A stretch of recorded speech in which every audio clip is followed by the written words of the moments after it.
Assalamualaikum warahmatullahi wabarakatuh. Perkenalkan, kami dari kelompok 6. Di sini kami akan mempresentasikan mengenai makalah yang telah kami susun yang berjudul Asuhan Keperawatan Klien dengan Masalah Psikososial Ansietas.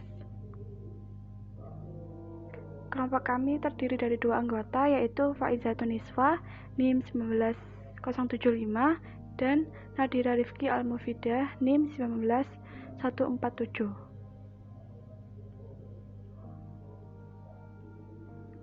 Pokok pembahasan yang akan kami bahas, yang pertama adalah konsep teori, yang kedua contoh kasus, yang ketiga psikopatologi atau psikodinamika, yang keempat adalah diagnosa medis dan keperawatan, dan yang terakhir adalah penata laksanaan medis dan keperawatan. Untuk yang pertama adalah konsep teori. Ansietas. Ansietas merupakan bentuk ketidakberdayaan neurotik, rasa tidak aman, tidak matang, dan kurang mampu dalam menghadapi tuntutan realitas lingkungan, serta kesulitan dalam menghadapi tekanan sehari-hari yang diwujudkan dalam sikap cemas dan gelisah, menurut Anissa dan Ifdil tahun 2016. Berdasarkan buku Standar Diagnosa Keperawatan Indonesia atau SDKI pada tahun 2016, ansietas merupakan kondisi emosi dan pengalaman subjektif individu terhadap objek yang tidak jelas dan spesifik akibat antisipasi bahaya yang memungkinkan individu melakukan tindakan untuk menghadapi ancaman. Ciri ansietas. Yang pertama, suasana hati berupa kecemasan, mudah marah, perasaan sangat tegang. Yang kedua, pikiran khawatir, sulit berkonsentrasi, pikiran kosong, sikap membesar-besarkan ancaman, perasaan sensitif, serta merasa tidak berdaya. Kemudian, motivasi untuk menghindari dari lingkungan, menghindari situasi, ketergantungan tinggi terhadap orang lain, dan ingin melarikan diri dari lingkungan. Yang keempat, perilaku gelisah, gugup, kewaspadaan yang berlebihan, rasa takut yang berlebihan, kecemasan, dan penghindaran ancaman. Yang kelima, gejala biologis yang ditunjukkan berupa gerakan otomatis meningkat seperti berkeringat, gemetar, pusing, berdebar-debar, mual, dan mulut kering. Kemudian penyebab ansietas. Penyebab ansietas disebabkan oleh 2 hal. Yang pertama, pengalaman negatif yang terjadi di masa lalu. Faktor ini menjadi penyebab timbulnya kecemasan yang paling sering terjadi. Misalnya, pada masa kanak-kanak, seseorang mengalami kejadian tidak menyenangkan. Maka, apabila kejadian tersebut terulang lagi di masa mendatang, seseorang tersebut akan mengalami kecemasan dan menimbulkan ketidaknyamanan. Contohnya yaitu pengalaman gagal dalam mengikuti tes.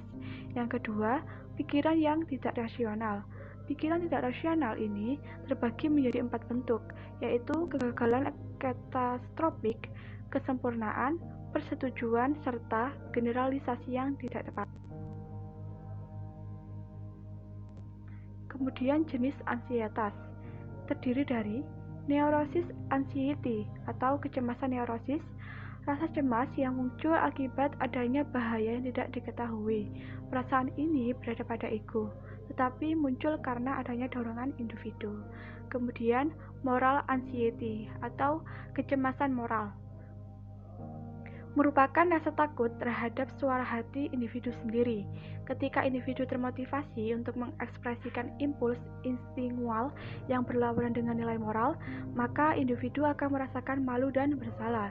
Kemudian reality anxiety atau kecemasan realistik merupakan rasa takut akan adanya bahaya-bahaya nyata yang berasal dari dunia luar, misalnya ketakutan pada bencana alam, binatang buas, hantu, dan lain-lain. Kemudian teori proses ansietas terdiri dari 2, yaitu teori biologi dan juga teori psikodinamika. Untuk yang teori biologi, ansietas dapat diturunkan melalui kerabat tingkat pertama individu yang mengalami ansietas. Hal ini dikarenakan kromosom 13 terlibat dalam proses terjadinya gangguan panik, kecemasan, dan sakit kepala berat. GABA atau gamma aminobutyric acid merupakan inhibitor yang berperan dalam mengurangi eksitabilitas sel sehingga mengurangi frekuensi bangkitan neuron dan menyebabkan timbulnya ansietas. Kemudian teori psikodinamika terdiri dari teori psikoanalitis, yaitu ansietas yang merupakan suatu kejadian alamiah seseorang yang digunakan sebagai stimulus untuk perilaku. Respon ansietas yang muncul merupakan mekanisme pertahanan untuk mengendalikan stimulus tersebut. Kemudian teori perilaku. Ansietas dipandang sebagai suatu yang dipelajari melalui pengalaman individu. Individu dapat memodifikasi perilaku tersebut sesuai pengalamannya dengan dibantu oleh seorang ahli di bidangnya.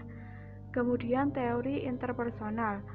Ansietas dapat timbul dari masalah dalam hubungan interpersonal individu, serta kemampuan untuk berkomunikasi dengan orang lain. Kemudian rentang respon konsep diri klien ansietas. Di sini terbagi menjadi ansietas ringan, ansietas sedang, ansietas berat, dan juga panik. Ansietas ringan itu berhubungan dengan ketegangan dan ketakutan dalam kehidupan sehari-hari. Untuk ansietas sedang, memungkinkan individu untuk berfokus pada suatu hal atau satu hal penting dan mengesampingkan hal yang lain. Kemudian untuk ansietas berat, pada ansietas ini, individu akan lebih memusatkan pada sesuatu yang terinci dan spesifik, serta tidak tergoyahkan oleh hal yang lain. Kemudian panik. Panik berhubungan dengan terperangah ketakutan dan juga teror. Perbedaan kecemasan atau ansietas dan rasa takut. Cemas berbedakah dengan rasa takut? Kecemasan atau anxiety dan takut atau fear tidaklah sama. Kecemasan muncul akibat kekhawatiran terhadap ancaman pada masa yang akan datang, di mana ancaman tersebut belum benar-benar muncul dan terjadi. Kecemasan juga dapat muncul karena otak yang menstimulasi dan mengasosiasikan hal atau ancaman tersebut dengan pengalaman buruk yang pernah dialami di masa lalu. Hal ini menyebabkan otak berpikir panik padahal tidak ada ancaman nyata yang sedang terjadi. Sedangkan rasa takut merupakan emosi yang muncul untuk merespon ancaman nyata yang telah terjadi. Sehingga dapat disimpulkan bahwa perbedaan kecemasan dan rasa takut terdapat pada jenis ancaman yang muncul. Kecemasan timbul akibat adanya kekhawatiran yang mungkin terjadi pada ancaman yang belum nyata. Sedangkan rasa takut muncul sebagai respon emosional akibat adanya ancaman yang sudah jelas terjadi. Kemudian, pembahasan yang kedua mengenai contoh kasus. Contoh kasus yaitu dilakukan pengkajian pada klien bernama Tuan W, laki-laki dengan usia 62 tahun pada tanggal 9 Mei 2015. Klien masuk dengan diagnosis medis gagal jantung kongestif atau congestive heart failure atau CHF, dyspepsia, diabetes mellitus 2, atrial fibrillation, dan coronary artery disease atau CAD. Klien memiliki riwayat penyakit DM2 mulai tahun 2012 dan sudah melakukan pengobatan di Poliklinik RSMM di Bogor. Klien mengetahui memiliki penyakit jantung yang dideritanya sejak Februari 2013. Tanda dan gejala yang dirasakan klien adalah nyeri dada hingga dengan nyeri punggung setiap saat melakukan aktivitas sehari-hari. Klien juga sering sesak secara tiba-tiba. Pengobatan CAD serta gagal jantung kongestif sudah diberikan setiap melakukan kontrol ke RSMM. Berikut adalah contoh kasus secara terperinci, bisa dilihat pada layar.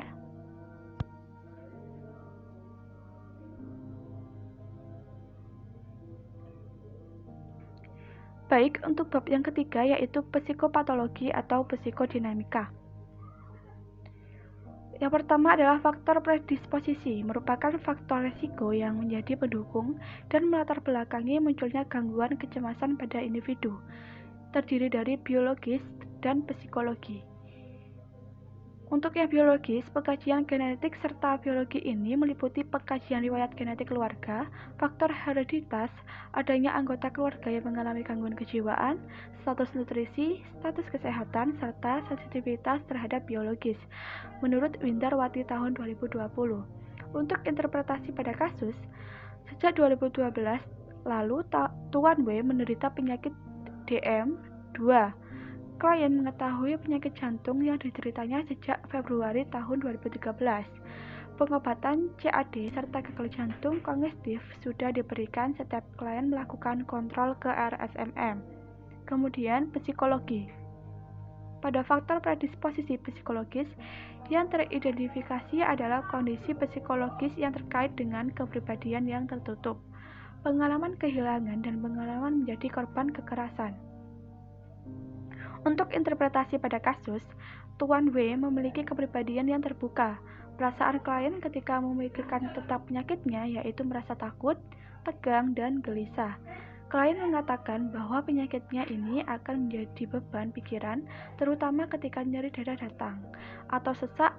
Klien takut apabila tidak bisa bernafas.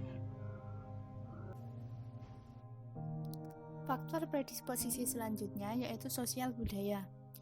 Aspek-aspek seperti faktor sosial ekonomi menengah ke bawah, pola komunikasi yang buruk, dan jarang terlibat dalam kegiatan sosial mempunyai prevalensi yang tinggi sebagai penyebab ansietas pada klien.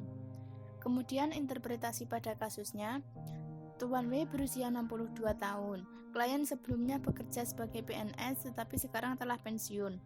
Kegiatan sehari-hari klien hanya menonton TV dan mengasuh cucunya. Klien kesulitan saat mengidentifikasi kegiatan yang menyenangkan baginya. Yang kedua yaitu faktor presipitasi atau faktor pencetus terjadinya masalah gangguan jiwa. Faktor presipitasi ini ada sifat stresor, asal stresor, waktu dan lamanya stresor, dan jumlah stresor. Yang pertama yaitu sifat stresor. Sifat stresor terdiri dari biologis, psikologis, dan sosial budaya. Komponen biologis ini berupa adanya penyakit infeksi, penyakit kronis, kelainan struktur otak, atau masalah kesehatan fisik lainnya. Komponen psikologis berupa adanya perasaan takut, kehilangan, dan kematian. Sedangkan komponen sosial budaya berupa kekhawatiran pada anggota keluarga dan perubahan peran.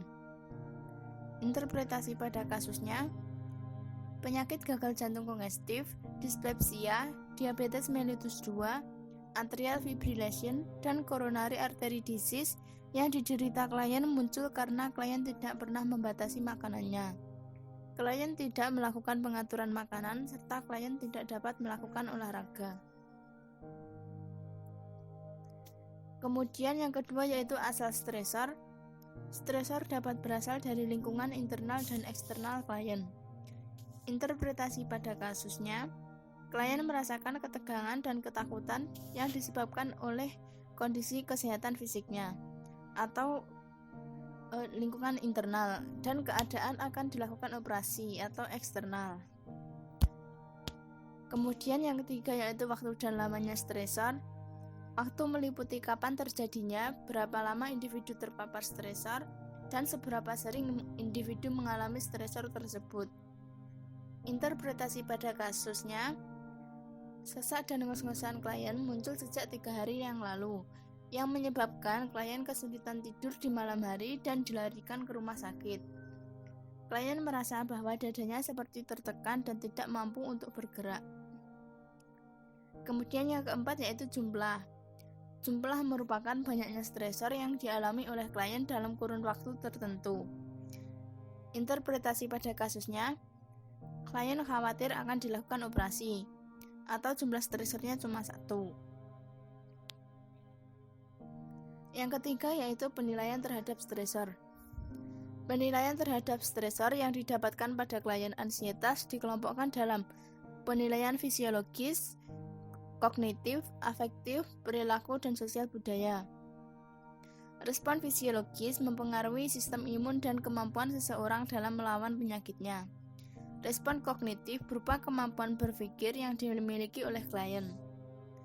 Respon afektif berupa perasaan sedih, takut, marah, menerima, tidak percaya, antisipasi, bingung, dan khawatir. Respon perilaku merupakan bagaimana perilaku yang ditunjukkan klien dalam menghadapi stresor. Respon sosial budaya dilihat dari perilaku sosial serta komunikasi klien dengan lingkungan sekitarnya. Interpretasi pada kasusnya, Tuan W merasakan takut, bingung, dan khawatir akan penyakitnya. Sebelum dilakukan operasi, klien sempat mengalami peningkatan tekanan darah, terganggunya pola tidur, dan penurunan nafsu makan. Yang keempat yaitu sumber coping. Pada sumber coping ini terdapat kemampuan personal, dukungan sosial, aset material, dan keyakinan positif.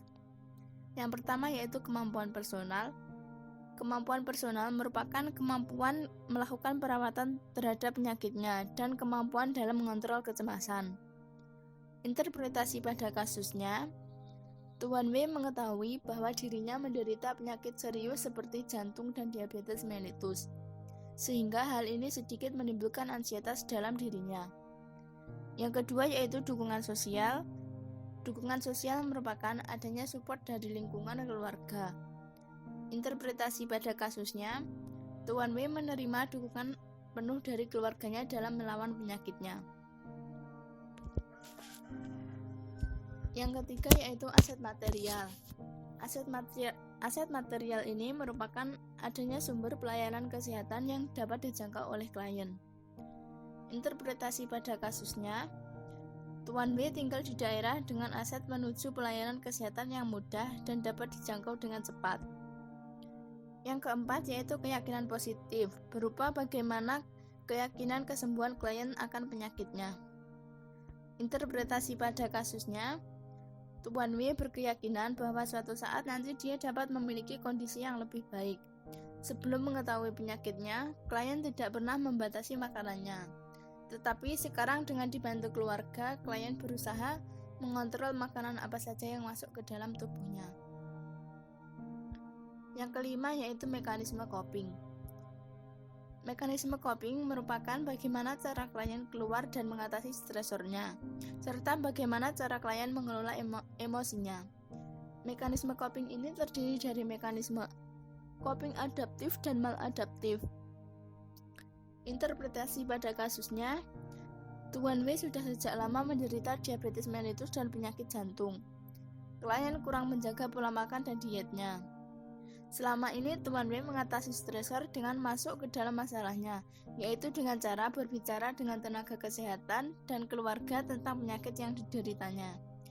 Tetapi dikarenakan klien belum pernah menjalani operasi sebelumnya, klien merasa khawatir dan takut ketika diberitahu akan dilakukan operasi. Topik yang keempat yaitu diagnosa medis dan diagnosa keperawatan. Diagnosa medisnya, secara umum, kesehatan individu mempengaruhi terjadinya risiko ansietas. Hal tersebut dapat terjadi apabila kondisi fisiologis individu tidak dalam kondisi sehat atau dalam kondisi mengalami gangguan. Gangguan yang dapat terjadi seperti gangguan kardiovaskuler yang dapat menimbulkan berbagai penyakit berupa penyakit jantung kongestif, penyakit paru obstruktif kronik, asma, hipertensi, dan gangguan yang lain. Gangguan saraf seperti epilepsi dan stroke. Gangguan endokrin seperti diabetes mellitus, PMS, dan juga menopause. Pada kasus di atas tadi, pasien masuk rumah sakit dengan diagnosa medis gagal jantung kongestif atau congestive heart failure, dyspepsia, diabetes mellitus 2, atrial fibrillation, dan coronary artery disease. Kemudian selanjutnya diagnosa keperawatan. Berdasarkan kasus di depan tadi, diagnosa keperawatan yang dapat diambil ada 3. Yang pertama yaitu diagnosa nyeri akut berhubungan dengan agen penjadera fisiologis. Ditandai dengan pasien mengeluh nyeri dan sesak setiap saat melakukan aktivitas sehari-hari. Pasien sulit tidur. Ketika nyeri dada datang, klien mengatakan takut apabila tidak bisa bernapas. Diagnosa yang kedua yaitu ansietas berhubungan dengan krisis situasional. ditandai dengan klien mengaku takut, tegang, dan gelisah saat akan dilakukan operasi. Diagnosa yang ketiga yaitu gangguan rasa nyaman berhubungan dengan gejala penyakit, ditandai dengan klien mengeluh tidak nyaman atau perasaan ketika memikirkan tentang penyakit terus-menerus membuat kondisinya tidak nyaman. Ada kecemasan, nyeri semakin menjadi dan membuat semakin bertambah sesak. Topik selanjutnya yaitu terapi medis dan terapi keperawatan. Terapi medis yang dapat dilakukan yaitu seperti upaya mengkonsumsi makanan yang bergizi dan seimbang, beristirahat dengan cukup, tidak kurang dan tidak lebih, berolahraga, tidak merokok. Selain itu terdapat terapi medis berupa terapi somatik, terapi psikofarmaka, dan psikoterapi. Perbedaan antara terapi somatik dan terapi psikofarmaka yaitu pada terapi somatik pengobatan atau pemberian obat-obatan bertujuan untuk mengurangi dan menghilangkan keluhan diberikan sesuai dengan keadaan pasien. Sedangkan pada terapi psikofarmaka, pengobatan dilakukan untuk memulihkan fungsi gangguan neurotransmitter pada susunan saraf otak. Kemudian selanjutnya terapi keperawatan atau intervensi keperawatan. Intervensi keperawatan yang dapat dilakukan pada diagnosa nyeri akut yaitu manajemen nyeri. Pada manajemen nyeri ini terdapat observasi, terapeutik, edukasi, dan kolaborasi. Observasi yang dapat dilakukan seperti identifikasi lokasi, karakteristik, durasi, frekuensi, kualitas, dan intensitas nyeri. Terapeutik yang dapat dilakukan berupa berikan teknik non-farmakologis untuk mengurangi rasa nyeri. Edukasinya berupa jelaskan penyebab, periode, dan pemicu nyeri. Kolaborasi pemberian analgesik. Kemudian untuk diagnosa ansietas, intervensi yang dapat dilakukan yaitu reduksi ansietas.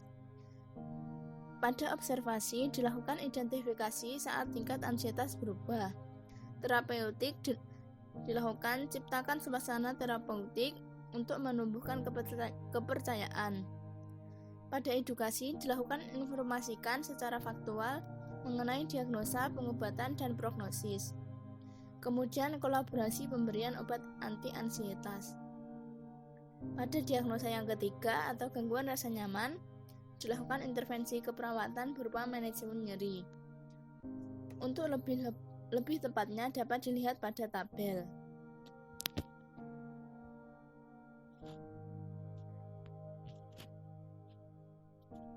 Kemudian dari pembahasan materi yang telah kami sampaikan dapat disimpulkan bahwa ansietas merupakan bentuk ketidakberdayaan neurotik, rasa tidak aman, tidak matang, dan kurang mampu dalam menghadapi tuntutan realitas lingkungan serta kesulitan dalam menghadapi tekanan sehari-hari yang diwujudkan dalam sikap cemas dan gelisah. Ansietas dibagi menjadi 3 jenis yaitu neurosis anxiety atau neurosis, moral anxiety atau kecemasan moral, dan reality anxiety atau kecemasan realistik.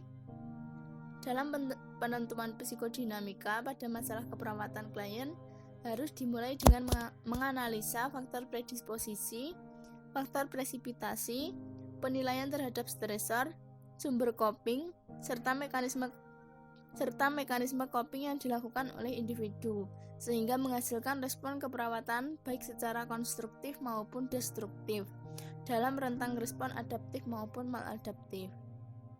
Kemudian, penata laksanaan ansietas dapat dilakukan dengan terapi medis dan terapi keperawatan. Terapi medis yang dapat dilakukan terdiri dari upaya peningkatan kekebalan tubuh, terapi somatik, terapi psikofarma, dan psikoterapi. Sedangkan terapi keperawatan yang dapat diberikan yaitu dengan intervensi keperawatan sesuai standar intervensi perawatan Indonesia.